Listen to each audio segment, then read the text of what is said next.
Bonjour à tous, bienvenue dans Metamorphosis School, l'école de la transformation. Nous sommes dans une nouvelle semaine et qui dit nouvelle semaine après une semaine d'absence bien évidemment. Qui dit nouvelle semaine dit nouvelle thématique et cette semaine nous rentrons dans l'école de la louange. Vous voyez, je tiens mes promesses. Je vous avais promis l'année dernière, je ne sais pas si vous vous souvenez, en début d'année, notamment juste avant les vacances d'été, je crois que c'était au mois de mai, lorsque nous avons abordé l'école de l'adoration, l'école des adorateurs, je vous ai dit que nous reviendrons pour parler de la louange. En réalité, nous reviendrons aussi pour parler, encore une fois, avec un autre angle de vue, de l'adoration. Mais aujourd'hui, je tiens ma promesse. Je vous ai dit que nous verrons ça plus tard. Nous sommes donc dans le plus tard et nous parlons cette semaine de l'école de la louange. Alors il y aurait beaucoup de choses à dire, c'est un sujet qui me passionne tellement. Et j'aime le dire, la louange ne se dit pas, la louange se vit. Nous devons vivre la louange, vivre une vie de louange, c'est-à-dire de reconnaissance permanente envers le Seigneur. Je ne voudrais pas aller plus loin, mais je prie vraiment qu'à la fin de cette série, le Seigneur nous accorde la grâce d'être passionné de sa personne, d'être capable de reconnaître ses bienfaits afin de lui rendre en permanence des actions de grâce. Avant de commencer, bien évidemment, nous allons prendre le temps de prier. De là où tu es, incline la tête avec moi et rends simplement grâce à Dieu. Père de grâce, Père de bonté, excellent Père de grâce et d'amour, nous te disons merci. Merci pour Métamorphosis. Merci parce que tu nous donnes d'être connectés ce soir. Merci parce que nous sommes convaincus que nous recevrons de toi. Seigneur, nous te demandons durant toute cette semaine de nous diriger conformément à ta volonté afin que nous puissions retenir ce que tu as prévu que nous retenions. Inspire nos paroles et nos pensées. Dirige-nous conformément à ta volonté. Nous promettons, Père, de te rendre toute la gloire. Dans le nom précieux de Jésus-Christ, nous t'avons prié. Que quelqu'un dise Amen, Amen, Amen.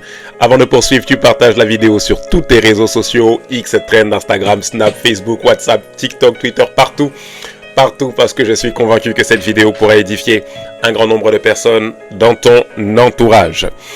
Romains chapitre 1, verset 8 jusqu'au verset 13, et ensuite du verset 15 jusqu'au verset 21.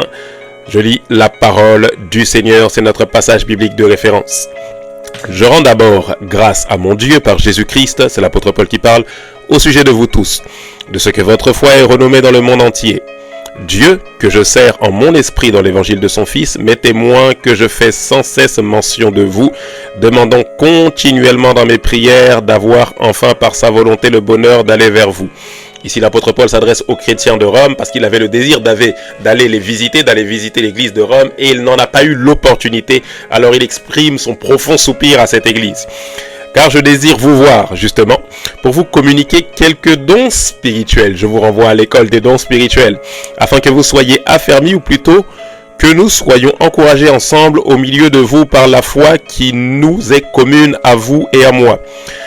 Je ne veux pas vous laisser ignorer, frères et sœurs, que j'ai souvent formé le projet d'aller vous voir afin de recueillir quelques fruits parmi vous, comme parmi les autres nations, mais j'en ai été empêché. Ainsi, j'ai un vif désir de vous annoncer aussi l'évangile à vous qui êtes à Rome, car je n'ai point honte de l'évangile. C'est une puissance de Dieu pour le salut de quiconque croit, du juif premièrement, puis du grec, parce qu'en lui est révélée la justice de Dieu. Donc en l'évangile de Christ est révélée la justice de Dieu par la foi et pour la foi, selon qu'il est écrit, le juste vivra par la foi. La colère de Dieu se révèle du haut du ciel contre toute impiété et toute injustice des hommes qui retiennent injustement la vérité captive. Car ce qu'on peut connaître de Dieu est manifeste pour eux, Dieu le leur ayant fait connaître. En effet, les perfections invisibles de Dieu, sa puissance éternelle et sa divinité se voient comme à l'œil depuis la création du monde, quand on les considère dans ses ouvrages.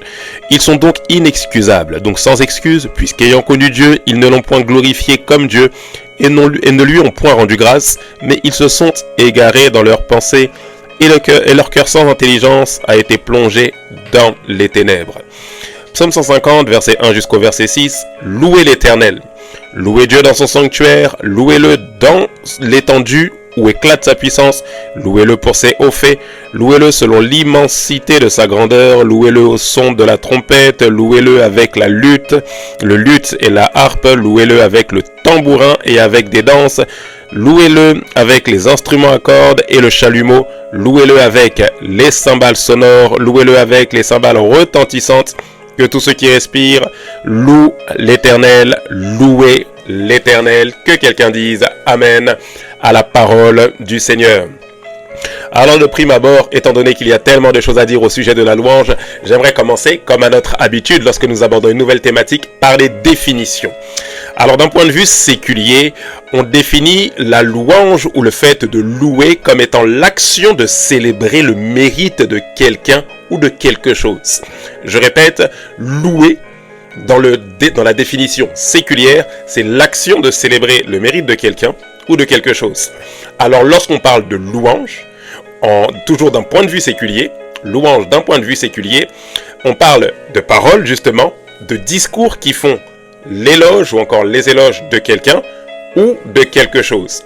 Alors louer, c'est l'action de célébrer. Vous entendez ça? C'est l'action. Donc dans la louange, il y a l'action. C'est l'action de célébrer le mérite de quelqu'un ou encore de quelque chose. Et lorsqu'on parle des louanges, on parle de paroles ou encore de discours qui font l'éloge ou les éloges de quelqu'un ou encore de quelque chose.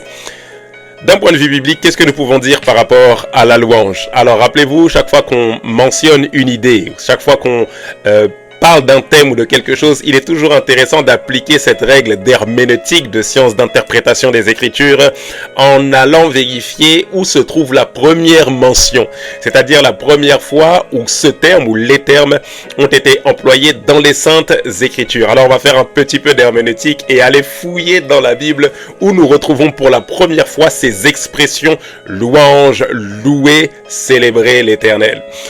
Genèse chapitre 12, verset 15. Les grands de Pharaon la virent aussi et la vantèrent à Pharaon, et la femme fut emmenée dans la maison de Pharaon. On est dans le cadre où Abraham est avec Sarah et il est partagé entre le fait de dire que c'est pas sa femme, c'est sa sœur, toutes ces choses-là. Genèse chapitre 29 verset 35, la Bible dit ceci: elle devint encore enceinte et enfanta un fils, et elle dit: cette fois-ci je louerai l'Éternel. C'est pourquoi elle lui donna le nom de Juda, et elle cessa d'enfanter. Je louerai l'Éternel, c'est pourquoi elle lui donna le nom de Juda. Donc il y a un lien entre la louange et Juda. Exode chapitre 15 verset 11, qui est comme toi parmi les dieux, ô Éternel, qui est comme toi magnifique en sainteté, digne de louange, opérant des prodiges. Vous entendez ça? Ici, on attache directement la louange au fait de Dieu. Parce qu'il nous est dit, qui est comme toi parmi les dieux, ô Éternel, qui est comme toi magnifique en sainteté, digne de louange, opérant des prodiges. En d'autres termes, s'il est digne de louange, c'est parce qu'il opère des prodiges. L'opération est associée à la louange, ou la louange est associée à l'opération, nous allons le voir. Alors, d'une manière générale, lorsque vous voyez le mot « vantèrent à Pharaon » dans Genèse chapitre 12, le mot « vanter », donc quand on parle de ce « vantèrent à Pharaon », c'est ici le mot ou le verbe « halal ». Donc le verbe « halal », permettez-moi de vous donner 3 mots hébreux, je ne vous en donnerai pas plus. Et après, je vous laisse tranquille avec les langages hébreux. Vous êtes toujours en train de vous dire, le pasteur Jean-Phil il va toujours dans le grec et dans l'hébreu, ça nous fatigue.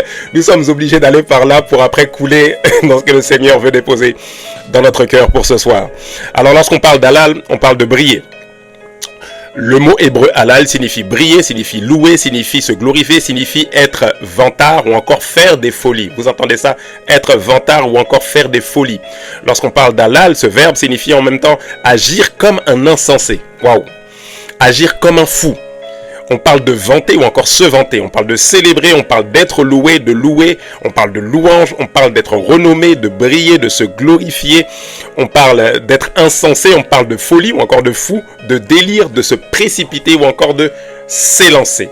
Donc c'est en ce sens qu'ici qu'on vante la femme devant Pharaon. Donc on vante, on parle ici de faire briller, on parle de halal, littéralement. Un deuxième mot, c'est le mot yada. Ce mot yada que l'on retrouve justement dans Genèse chapitre 29 verset 35, pour la première fois elle devint enceinte et enfanta un fils, et elle dit: cette fois je louerai l'Éternel, je yada l'Éternel, et elle lui donna, et c'est pourquoi elle lui donna le nom de Juda, et elle cessa d'enfanter.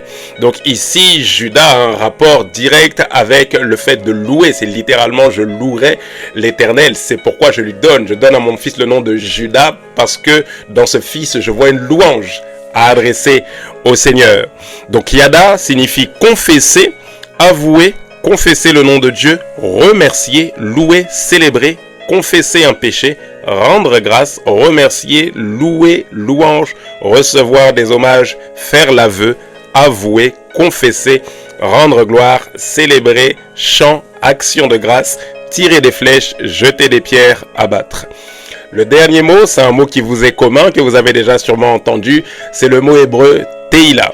Tehila, donc de Tehila est tiré Tehilim pour parler des psaumes, et Tehila est généralement traduit pareil par louange, gloire, louer, cantique, sujet de louange, honneur, glorieux, louange, chant, hymne de louange, louange, adoration, action de grâce, acte de louange public, chant de louange, cantique, louange, objet de louange, toutes ces choses-là renommées, gloire de Dieu, voilà de quoi nous parlons ici lorsque nous parlons de Tehila.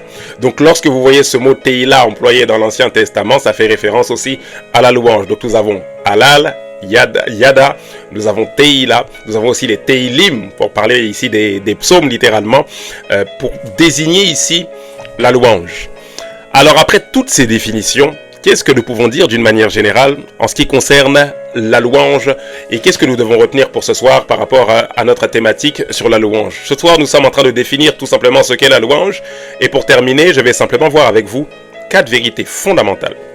4 vérités fondamentales sur la louange. La première des vérités, c'est que le premier acteur dans la louange, c'est Dieu lui-même. Je répète, le premier acteur dans la louange n'est pas l'homme, mais Dieu lui-même. Alors oui, c'est nous qui louons Dieu, mais nous louons Dieu pour une raison, parce que Dieu a fait.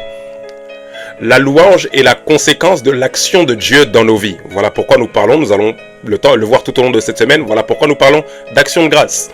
Parce que Dieu a agi en fonction de ce qu'il a fait, alors je lui rends toute la louange, je lui rends toute la gloire. Voilà pourquoi la Bible dit encore dans le passage que nous avons lu de Romains chapitre 1, les perfections invisibles de Dieu se voient comme à l'œil. Alors Dieu fait et en fonction de ce qu'il fait, nous lui rendons la louange. Retenez toujours que la louange est une conséquence de quelque chose que Dieu a fait. Dieu en est digne parce qu'il fait. Dieu est digne de louange. Pourquoi? Parce qu'il fait des prodiges. Digne de louange parce qu'il pourvoit à nos besoins. Digne de louange d'abord parce que Dieu a fait quelque chose. Rappelez-vous que rendre la louange ou adresser des paroles élogieuses envers une personne, c'est pas d'abord pour viser la nature de la personne, mais les actions de la personne. Je fais les éloges d'un footballeur parce que le footballeur joue bien. Je fais les éloges d'un sportif parce qu'il marque beaucoup de buts, parce qu'il gagne beaucoup de matchs. Alors en fonction de ce qu'il fait, je lui rends toute la louange, je lui rends toute la gloire. Retenez ceci, le premier acteur, c'est Dieu. Il faut que Dieu fasse. Et la bonne nouvelle, c'est que Dieu fait. La bonne nouvelle, c'est que Dieu est digne de louange parce qu'il fait. Il n'existe pas de choses où il n'existe pas. Notre créateur ou notre Dieu, si je dois le redéfinir ou le reformuler comme ça, n'est pas un Dieu qui exige la louange sans avoir fait quoi que ce soit. Si Dieu demande la louange, c'est parce que Dieu sait qu'il fait. Et parce qu'il fait, il demande à ce qu'on lui rende la louange. Voilà pourquoi, avant de nous demander de le louer, Dieu s'assure qu'il soit digne de louange. Alors qu'est-ce qu'il fait? Il fait descendre ses bontés sur notre vie. Vérité numéro 2, la louange, c'est être en mesure, c'est la conséquence de la vérité numéro 1, c'est être en mesure de reconnaître les bienfaits de Dieu. Ici, on ne parle pas des bienfaits de Dieu, parce que nous avons compris que Dieu fait. On parle de la capacité de l'homme à reconnaître que Dieu fait. Parce qu'il y a une différence entre le fait que Dieu fasse et le fait que nous reconnaissions qu'il a fait. Je répète, il y a une différence entre le fait que Dieu fasse et le fait que nous ayons reconnu qu'il l'a fait.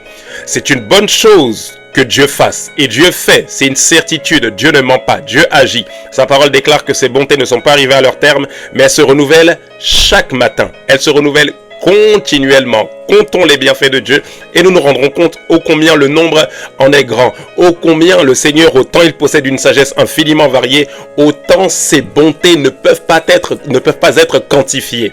Alors Dieu fait, c'est une certitude, mais la question c'est est-ce que vous le reconnaissez? Dieu fait, c'est une certitude, mais est-ce que vous avez conscience que Dieu fait? Est-ce que vous êtes reconnaissant envers ce que Dieu fait? Voilà pourquoi nous parlons d'action de grâce. J'aime trop cette expression action de grâce, parce que l'action de grâce n'est qu'une reconnaissance de l'action de la grâce de Dieu dans notre vie. Permettez-moi de vous expliquer ça. Si vous rendez des actions de grâce à Dieu, c'est parce que vous reconnaissez que la grâce a été agissante dans votre vie. Alors je rends des actions de grâce parce que je reconnais l'action de la grâce de Dieu dans ma vie. Luc chapitre 17, le verset 11 jusqu'au verset 19. La parole de Dieu. Jésus, se rendant à Jérusalem, passait entre la Samarie et la Galilée. Comme il entrait dans un village, 10 lépreux vinrent à sa rencontre, se tenant à distance. Ils élevèrent la voix et dirent: Jésus, Maître, aie pitié de nous. Dès qu'il les eut vus, il leur dit: allez vous montrer au sacrificateur ou encore au prêtre, selon ce qui devait se pratiquer dans l'ancienne alliance. Et pendant qu'ils y allaient, il arriva qu'ils furent guéris. L'un d'eux, se voyant guéri, revint sur ses pas, glorifiant Dieu à haute voix. Il tomba sur sa face aux pieds de Jésus et lui rendit grâce. C'était un Samaritain. La Bible fait exprès de mentionner que c'était un Samaritain. Pour quelle raison? Je vous renvoie à l'école de l'adoration. Jésus, prenant la parole, dit: les 10 n'ont-ils pas été guéris, et les 9 autres, où sont-ils? Ne s'est-il trouvé que 7 étrangers pour venir et donner gloire à Dieu? Puis il dit: lève-toi, va, ta foi t'a sauvé. Alors ici, on est dans le cadre où Jésus guérit une personne. Et Jésus s'attend.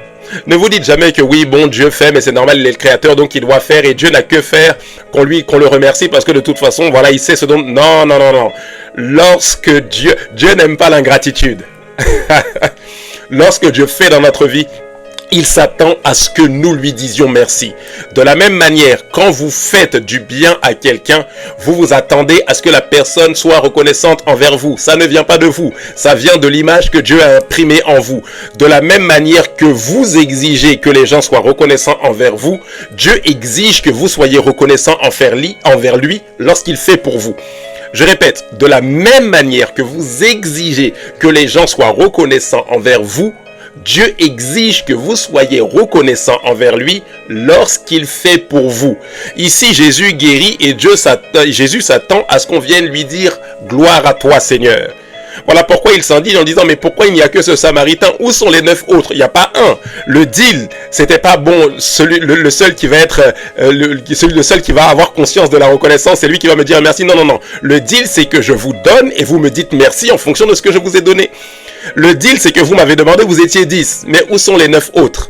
Il n'y en a qu'un qui revient pour dire gloire à Dieu. Voilà pourquoi Jésus, ou la parole de Dieu déclare dans Romains chapitre 1 que nous avons lu tout à l'heure, ils sont donc sans excuse.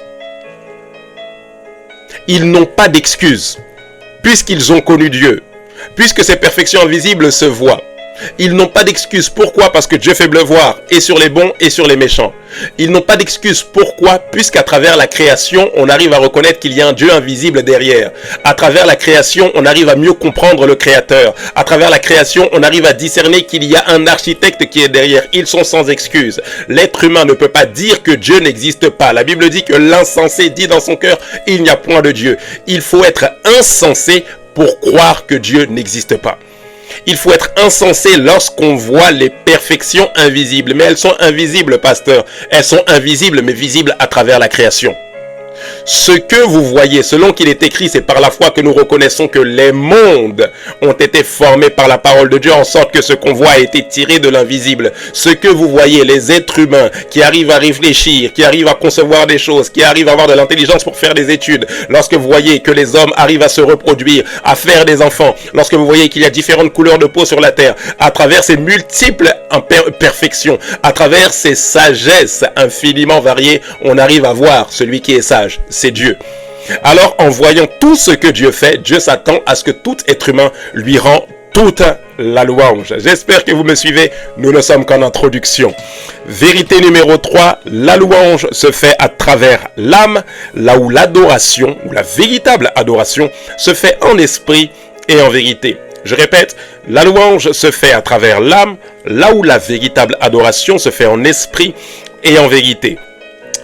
Psaume 103, verset 1 jusqu'au verset 2. Mon âme bénit l'Éternel, que tout ce qui est en moi bénisse son saint nom. Mon âme bénit l'Éternel et n'oublie aucun de ses bienfaits. Jean chapitre 4, le verset 24. Dieu est esprit et il faut que ceux qui l'adorent, l'adorent en esprit et en vérité. Alors, qu'est-ce que ça signifie, Pasteur Jean-Phil? Je ne comprends pas très bien cette histoire de louange qui se fait au niveau de l'âme et d'adoration au niveau de l'esprit. Est-ce qu'on ne peut pas louer le Seigneur en esprit aussi? Comment expliquer ça? Alors, pour vous expliquer l'esprit, l'âme et le corps, je vous renvoie à l'école de l'esprit que nous avons vu l'année dernière où nous avons détaillé l'esprit, l'âme et le corps, l'homme en 3 dimensions. Mais permettez-moi de vous donner cette vérité ici. Dans l'âme, si vous vous souvenez bien, réside l'intelligence et la mémoire. Et l'un des organes majeurs pour la reconnaissance envers Dieu, c'est le fait de se souvenir de ce que Dieu fait. Alors si la mémoire se trouve dans l'âme, j'ai automatiquement besoin de mon âme pour me souvenir de ce que Dieu a fait. Voilà pourquoi la Bible dit « Mon âme bénit l'Éternel et n'oublie aucun de ses bienfaits. Mon âme espère en l'Éternel car je le louerai et je le louerai encore. » Pourquoi? Parce que je me souviens qu'il a déjà fait dans ma vie. Vous entendez ça? Mon âme n'oublie aucun de ses bienfaits parce que la mémoire se trouve dans l'âme. Alors ici, là où j'arrive à louer, célébrer, reconnaître les bontés de Dieu, parce que j'ai une âme, c'est-à-dire j'ai comme une forme de vie à la fois biologique, mais une vie en même temps mentale, émotionnelle, qui me permet d'être en contact à la fois avec la création d'un point de vue terrestre, mais également avec les autres créatures. Au niveau des émotions, on arrive à se communiquer. Le fait que j'arrive à me souvenir que hier, le Seigneur a pourvu à mes besoins financiers, à mes besoins matériels. Alors pour ça, je n'ai pas forcément besoin de naître de nouveau. En revanche, pour adorer Dieu en esprit et en vérité, il faut d'abord que Dieu ressuscite mon esprit. Il faut d'abord que Dieu me fasse naître de nouveau. Alors lorsque Dieu me fait naître de nouveau, je peux l'adorer en esprit. Parce que ne peut adorer, si vous vous souvenez, ne peut adorer le Père que celui qui est fils. C'est parce que vous êtes fils du Père céleste que vous pouvez adorer le Père en esprit et en vérité. Parce que sous la nouvelle alliance, on n'adore pas Dieu. Non, on célèbre le Seigneur, on loue Dieu, mais on adore uniquement le Père. La seule adoration que Dieu exige sous la nouvelle alliance est celle qui est faite par ses enfants. Waouh! Voilà pourquoi Jésus dit ici, les vrais adorateurs adoreront le Père en esprit et en vérité. Rappelez-vous, l'adoration en vérité, c'est aligner notre conduite sur ce que nous sommes devenus sur le plan spirituel. Alors vous pouvez louer, célébrer le Seigneur par votre âme, mais vous ne pouvez pas l'adorer en esprit si vous êtes mort spirituellement. Vous ne pouvez pas l'adorer en esprit si votre esprit n'est pas ressuscité avec Christ. Ça m'emmène à mon dernier point. Puisqu'on célèbre le Seigneur avec notre âme, cela signifie que toute la création doit rendre la louange à Dieu parce que Dieu fait pour tous. Permettez-moi de lire ces dernières références bibliques avant de terminer. Matthieu chapitre 5, verset 44 jusqu'au verset 45. Mais moi je vous dis, aimez vos ennemis, bénissez ceux qui vous maudissent, faites du bien à ceux qui vous haïssent et priez pour ceux qui vous maltraitent et qui vous persécutent, afin que vous soyez fils de votre Père qui est dans les cieux. Car il fait lever son soleil sur les bons et sur les mauvais. Ça, c'est notre Dieu. Et il fait pleuvoir sur les justes et sur les injustes. Ça, c'est notre Dieu. La bonté de Dieu se manifeste sur toute l'humanité. Pour pourvoir aux besoins des êtres humains, Dieu ne regarde pas si les êtres humains sont pécheurs ou pas. Non. Rappelez-vous toujours que si Dieu est le Père des chrétiens et le Père de ceux qui ont le Fils en eux, Dieu reste le créateur de toute l'humanité. Et Dieu se garde un lien avec l'humanité. Pourquoi? Parce que Dieu veut voir cette humanité sauvée. Rappelez-vous que les bienfaits du bienfaiteur envers les injustes sont faits pour que les injustes se tournent vers le véritable afin que le véritable les justifie. Les bienfaits sont censés tourner vers le bienfaiteur. Les bénédictions sont censés tourner vers celui qui bénit. Alors lorsque Dieu bénit un injuste, c'est pour que l'injuste se tourne vers ce Dieu-là et lui rende la louange et finisse par se prosterner et confesser que Jésus-Christ est Seigneur. Dieu exige la louange de toute sa création, parce que Dieu fait pour toute la création. Regardez ceci, Matthieu chapitre 6 verset 26. Regardez les oiseaux du ciel, ils ne sèment ni ne moissonnent et n'amassent rien dans les greniers, et votre Père céleste les nourrit. Moi, je pensais que le Seigneur allait dire, et vous, lorsque vous sortez et que vous leur donnez un peu de pain, vous les nourrissez. Je pensais qu'il allait dire, oui, voilà, quand vous allez nourrir les pigeons, que vous leur lancez du riz, c'est comme ça qu'ils arrivent à être nourris. Non, non, non, non. Il dit votre Père. C'est-à-dire le fait même que vous ayez pensé à aller jeter du pain pour donner à des oiseaux, donner à des pigeons, c'est Dieu qui a créé en vous le vouloir et le faire. Alors même le pigeon, l'oiseau, doit être reconnaissant envers Dieu.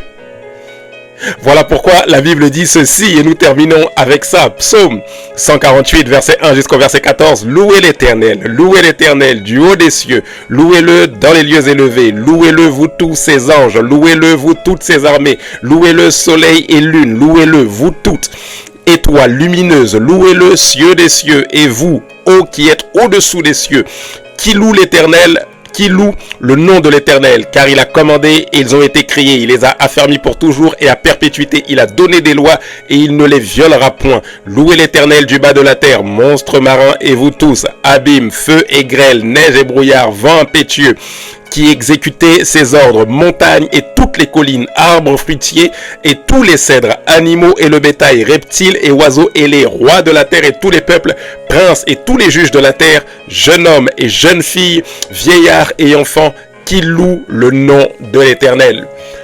Toute la création doit rendre la louange. Dieu exige que la création lui rende la louange parce que c'est lui qui a créé. Et c'est lui qui fait, c'est lui qui pourvoit, il est le géré, il est la provision et il exige qu'on lui rende la louange. Alors j'ai une question pour vous ce soir, alors que nous ne sommes qu'en introduction. C'est est-ce que vous êtes reconnaissant envers Dieu? Est-ce que vous êtes reconnaissant envers Dieu? Est-ce que vous reconnaissez que Dieu a fait pour vous? La Bible dit que tout ce qui respire loue le Seigneur. Est-ce que vous êtes en mesure de vous souvenir que Dieu a fait pour vous? Est-ce que vous reconnaissez que Dieu a agi dans votre vie? Est-ce que vous êtes en mesure de juste lui dire merci? Est-ce que vous reconnaissez que le souffle de vie ne vous appartient pas? Est-ce que vous reconnaissez que la vie, le mouvement et l'être résident en lui et en lui seul? Je répète que tout ce qui respire loue le Seigneur. Rappelez-vous que l'organe majeur de la louange, c'est votre âme, parce que dans votre âme réside votre mémoire. Parfois, il faut juste fermer les yeux et se souvenir et dire: mon âme, pourquoi t'as battu au-dedans de moi? Mon âme, souviens-toi qu'à un moment donné, tu étais peut-être sur un lit d'hôpital. Mon âme, souviens-toi qu'à un moment donné, je n'avais pas de salaire. Mon âme, souviens-toi qu'à un moment donné, je ne savais pas ce que j'allais manger le lendemain. Mon âme, souviens-toi qu'à un moment donné, mon enfant était malade. Mon âme, souviens-toi qu'à un moment donné, je croyais que j'allais perdre la vue. Mon âme, souviens-toi qu'à un moment donné, j'étais en détresse et l'Éternel m'a secouru. Parfois, il faut juste se souvenir, parce que lorsque vous savez vous arrêter sur ce que Dieu a fait, vous savez lui témoigner de votre reconnaissance. Excellent Père de grâce, merci. Merci, tes bontés ne s'épuisent pas. Elles se renouvellent chaque matin dans notre vie. Et nous te sommes infiniment reconnaissants pour cela. Tu fais tous les jours, et pour cela nous te disons merci. Accorde-nous la grâce d'être juste reconnaissant envers toi. Accorde-nous la grâce d'être reconnaissant envers toi. Donne-nous d'aller encore plus loin, afin de vivre cette vie de louange, cette vie qui donne de la gloire à Jésus, cette vie de reconnaissance permanente envers toi, Seigneur. Sois élevé et glorifié, Père, dans le nom précieux de Jésus-Christ, nous t'avons prié. Que quelqu'un dise Amen, Amen, Amen. Très bonne soirée à vous. Je vous donne rendez-vous demain. À très bientôt avec Metamorphosis School, l'école de la transformation. La Bible dit: car Dieu a tant aimé le monde qu'il a donné son Fils afin que quiconque croit en lui ne périsse point, mais qu'il ait la vie éternelle. Alors aujourd'hui, le Seigneur te donne une opportunité, celle de le recevoir dans ta vie comme ton Sauveur et ton Seigneur personnel. La parole de Dieu déclare: si vous entendez sa voix, n'endurcissez pas votre cœur. Peut-être que tu as déjà entendu parler de Jésus et que tu te dis: oui, mais est-ce que Jésus c'est Dieu? Est-ce que c'est le Fils de Dieu? Est-ce que c'est un prophète?